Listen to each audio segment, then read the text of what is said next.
মুক্তিযোদ্ধা ভাইয়েরা, আমরা এই প্রতিবাদ আমাদের সকল কাজে কর্মে আমরা প্রমাণ করে দেব।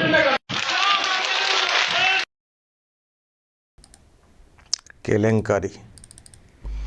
দর্শক, গতকালকে এটা হয়েছে। গতকাল ছিল 26 মার্চ, বাংলাদেশের স্বাধীনতা দিবস বলা হয়ে থাকে এবং পালন করা হয়ে থাকে।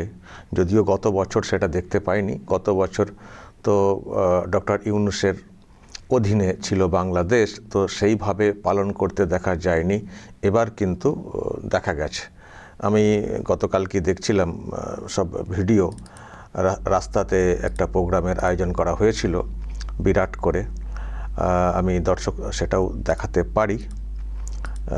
দেখাতে পারি। এই যে হয়েছে, ওখানে আয়োজন করা হয়েছে। তারেক রহমান, যিনি নতুন প্রধানমন্ত্রী হয়েছেন, তিনি ছিলেন এবং সেই সঙ্গে ওখানের যিনি রাষ্ট্রপতি তিনিও ছিলেন। একটা এরকম হয়, দমকল বাহিনীর সব নিয়ে যাওয়া হয়েছে। যাই হোক, ওনারা ওনাদের মতো করে সব কিছু করেছেন, যেটা আর কি করে থাকেন দিনটাকে উদযাপনের যে বিষয়টা। সেনাবাহিনীর অনেক কিছু বিষয় দেখানো হয়, মানে এক্সিবিশন যেটা বলি আর কি, সেটা হয়েছে। তো এইসব করে পালন হয়েছে। এবার সেই সঙ্গে আরও জেলায় জেলায় সব মানে কিছু কিছু প্রোগ্রাম করা হয়েছে। তো তার মধ্যে পটুয়াখালীতে এরকম একটা ঘটনা, যে সেখানে একটি জায়গাতে, এটাও কিন্তু মানে জেলা মানে প্রশাসনের তরফ থেকে একটা আয়োজন করা, যে যারা মুক্তিযোদ্ধাদের যে পরিবার, তাদেরকে নিয়ে একটা প্রোগ্রামের আয়োজন করা হয়েছে। তো সেখানে এক ব্যক্তি, যিনি জমিয়তে উলামায়ে ইসলাম, তার আর কি মানে এলাকার আঞ্চলিক সভাপতি, নাম হচ্ছে মাওলানা আব্দুল হক কাউসারি, যাকে স্টেজে দেখছেন এই যে বক্তব্য রাখা, উনি হঠাৎ মানে বলে বসেন যে মুক্তিযুদ্ধে মুজিবুর রহমানের কোনো অবদান নেই। যেই এই কথাটা বলেছেন, নিচে বসে থাকা লোকজন তো ক্ষিপ্ত হয়ে যান। মুজিবুর রহমানের কোনো অবদান নেই, এ কে? রাজাকারের বাচ্চা বলে আরও সব বলা বলি শুরু হয়। এবং এমন হয় পরিস্থিতি যে ওনাকে ওখান থেকে সরিয়ে দিতে হয়, স্টেজ থেকে নামিয়ে দিতে হয়। মুজিবুর রহমান মানে বাংলাদেশ গঠনে মুজিবুর রহমানের এত মানে ভূমিকা আছে, তাকে অস্বীকার করছেন, তার কোনো অবদান নেই, প্রকাশ্যে এসে বলছেন। ভাবছেন কি যে সেই ইউনূসের আমলের সব চলছে নাকি, যা খুশি বলতে পারি? তো এখন তো একটা সরকার এসছে, যেমনই হোক একটা সরকার এসছে, তারা অন্তত এই মুক্তিযুদ্ধ, বাংলাদেশ গঠন, বাংলাদেশের স্বাধীনতা, এটাকে অস্বীকার করে না। যদি এটাকে অস্বীকার করতো তাহলে তো তারা এরকম আয়োজন করতো না, এরকম ঘটা করে বড় করে তো আয়োজন করতো না।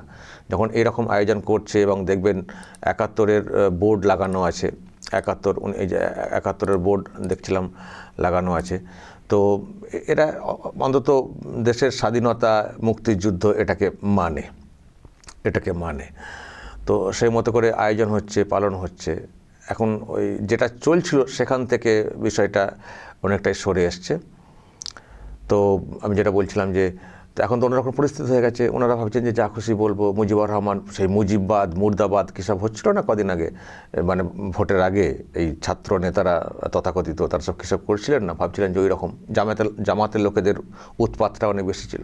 তো তো মুজিবুর রহমানকে অস্বীকার করা সেটা হচ্ছিল। তো ভেবেছিলেন যে সেরকমই পরিস্থিতি আছে, কিন্তু সরকার পাল্টেছে। আর যাই হোক, এই সরকারটা মুক্তিযুদ্ধকে অস্বীকার করে না। সুতরাং এবার মানুষও যারা মুজিবের যারা ভক্ত বলতে পারি, বা আওয়ামী লীগের যারা, তারাও এখন অনেকটাই তুলনায় স্বস্তিতে এসেছেন। মানে প্রতিবাদ করতে তারা এখন আরও ভালো করে শিখছেন, নতুন করে শিখছেন। তো ব্যাস, যখনই মঞ্চে দাঁড়িয়ে ওই সব মানে বলার চেষ্টা করছিলেন ওই মৌলানা, ব্যাস তাকে একেবারে এমন রাজাকারের বাচ্চা ইত্যাদি বলে টলে এমন করা হয়েছে যে উনি আর ওখানে দাঁড়াতে পারেননি। ওখান থেকে বেরিয়ে চলে যাওয়া মানে কি, মানে ওনাকে বের করে দেওয়া হয়েছে, জেলা প্রশাসনের তরফ থেকে বের করে দেওয়া হয়েছে। আর এটা ঠিক দর্শক, আমি এটাও দেখেছি যে তারেক রহমান যিনি নতুন প্রধানমন্ত্রী হয়েছেন, তিনি কিন্তু নিজেও মুজিবুর রহমানকে সম্মান দিয়েই কথা মানে বলেন। মানে তার নাম যখন কখনো বলেন তখন মরহুম মুজিবুর রহমান বলেন, মুজিবুর রহমানকে সম্মান দিয়েই কিন্তু বলেন। পরে তাদের মধ্যে অনেক পলিটিক্যাল বিরোধ এসেছে, ওনার বাবার মানে আমল থেকে একটা অন্যরকম তৈরি হয়েছিল, সেটা অন্য বিষয়। কিন্তু মুক্তিযুদ্ধে যে সবার একটা অবদান আছে সেটা কিন্তু ওনারা স্বীকার করেন, আর এটাকে কি করে অস্বীকার করেন? আজকে দেশ গঠন হয়েছে, দেশের স্বাধীন দেশে থাকছেন, আর যে দেশ মানে পাকিস্তানের অধীনে ছিল, মানে যে অংশটা পাকিস্তানের ওই বুটের লাথি খেত, সেই যাদের অবদানে এই রকম একটা মানে পাওয়া, সেটাকে অস্বীকার করা, মানুষটিকে অস্বীকার করছেন।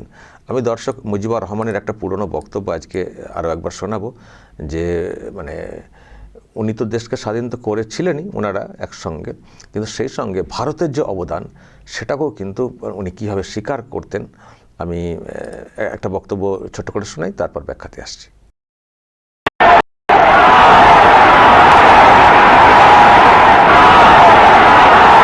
আপনাদের আমি সাহসাত করি বাঙালিদের পক্ষের থেকে শুভেচ্ছার বাণী বহন করে নিয়ে এসেছি, কৃতজ্ঞতার বাণী বহন করে নিয়ে এসেছি। আমি আপনাদের যদি কৃতজ্ঞতা জানাতে চেষ্টা করি, অন্যায় করা হবে। পাকিস্তানের নর পশুর দল, পাকিস্তানের সামরিক বাহিনীর দল আমার 7 কোটি মানুষের উপর যে অত্যাচার করেছে, দুনিয়ার ইতিহাসে তার কোনো জায়গাতে তার তুলনা হয় না। আজ আমার গ্রামে গ্রামে গৃহহারার আর্তনাদ, আজ আমার গ্রামে গ্রামে সর্বহারার আর্তনাদ, আজ আমার মানুষ পথে ভিখারি, আজ আমার মা বোনদের ইজ্জত নষ্ট করা হয়েছে, আমার ঘর বাড়ি জ্বালিয়ে দিয়েছে। আমার 1 কোটি লোক দেশ ত্যাগ করে ভারতে আশ্রয় নিয়েছিল। সেদিন যদি শ্রীমতী ইন্দিরা গান্ধী, আপনাদের মহান নেতা, ভারতের জনসাধারণ তাদের স্থান না দিত, তাদের খাবার না দিত, তাদের আশ্রয় না দিত, তাদের সান্ত্বনা না দিত, তাদের অবস্থা কি হতো?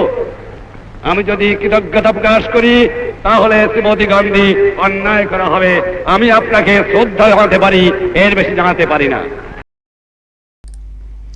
এটা কলকাতায় ব্রিগেডে, দেখতে পাচ্ছেন নিশ্চয়ই, জায়গাটা চিনতে পারছেন। ওখানে দাঁড়িয়ে মুজিবুর রহমান ভাষণটা দিয়েছিলেন, ভারতের যে অবদান, আশ্রয় দেওয়া এসব তো ছিল, এবং সেই সঙ্গে ভারতের সেনাবাহিনীর যে সাপোর্ট, যেটা বিজয় দিবস হিসেবে পালন করা হয়ে থাকে। এটা তো 26শে মার্চ স্বাধীনতা দিবস, কিন্তু তারপরে একটা রক্তক্ষয়ী যুদ্ধ হয়েছে পাক বাহিনীর সঙ্গে।